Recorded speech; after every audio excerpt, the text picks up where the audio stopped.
All right, continuing with 133, we're into the first play now and talking about how the first play breaks down and why that's important. These underlying principles that we're going to talk about are universal, so they're not just for fighting with the sword and buckler like this. You could use these same principles for gunfights, for boxing, for knife fights, for anything, doesn't matter. Any kind of contact game, a game where one person's trying to make physical contact with another and the other person's trying to avoid it or counter contact. Not a struggle, but a contact game. These principles are important for, right? So there's really rudimentary stuff in this old text, which I think is really interesting and novel and cool to look at. Okay, so we're gonna put Josh back into first, or a half shield here. So Josh in half shield. We learned in the last video that from this half shield position, his upper body is really well protected. It's hard for me to get in there anywhere to him. I can't get to his hands, can't get to his upper body. If I were to try to get to his lower body, my body becomes available as I go to his lower body, right? So that's a bad target for me. It might be a trick that he's setting, right? And he might be able to do that with his legs or some kind of tricky way.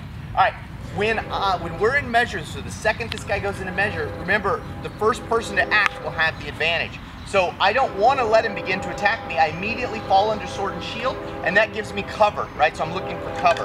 Then from that cover, I want to try and get some kind of suppression, right? So here I'm suppressing. So if you look at this in modern firearms terms, right?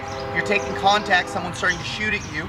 You want to take cover, right? So you want to get down, get behind an object, something solid to give you cover. And then you want to lay down suppressive fire. I want to start shooting back so they can't just shoot at me however they want, right? So same thing applies to modern firearms as applies to this. As soon as he's in range, he's in the range to make contact with me, I seek cover and I make suppression. Now from here, what he should do is simply drive my sword down. Okay, this is improving his bind, so now he's on top of my sword. That's a great position. It's a great position for a few reasons. He's got gravity working for him while I got gravity working against me, meaning gravity's pulling his sword down, it's pulling mine down also. I'm trying to go up from this position, so I'm in a bad way here. Okay, he also has really good feeling for my sword, so he knows where my sword moves. That's going to give him good counter time to that.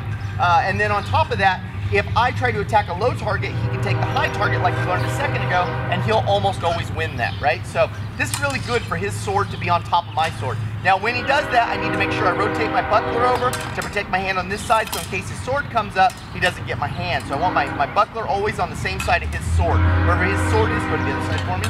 Then I put my buckler there, right? So wherever his sword goes, my buckler goes. So we're here like this, in this position from here. What he needs to do now is not just make an attack. And we learned that in the last video, whereas if he just raises his sword up to attack, I will actually get the first attack because he's no longer controlling me. So he needs to get some kind of suppression from here. So he's gonna come in with his shield now, and he's gonna suppress me. So he's pushing right into my core here. This makes it really hard for me to use my sword and shield. And now he has a really sweet attack, bang, just like that. So what he's hoping from here is he's going to improve his suppression by hitting me with that shield called a shield strike, closing me up, and then he's got a really nice strike in this. The book also says what to do if they resist that. So let's say he comes in to get that, and I go here. Now he doesn't really have a much better position here than he had before. He tried his shield strike, but I'm pushing back against him, so my arms have extended out, and he's really not in much better position. What he can do here is go to wrestling, where he grapples, bang, and now we get into struggle instead of contact. It's become a different kind of game right now, but you can see how one leads into the other. So as he's in half shield and we're in range, the second I know that he's inside of range to get me, I should fall right underneath my sword and shield and try and get some kind of bind with this guy.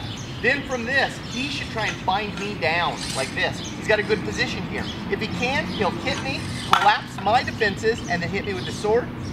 If I attempt to resist that, he will wrap my arms and he'll have me in good position. So here my sword and buckler is in bad shape. Now I might be able to drop those, but understand now he's got a sword and shield and I don't, so he's in a lot better position than I am. So that's this part of the play. We're going to talk about a little bit more in the next video.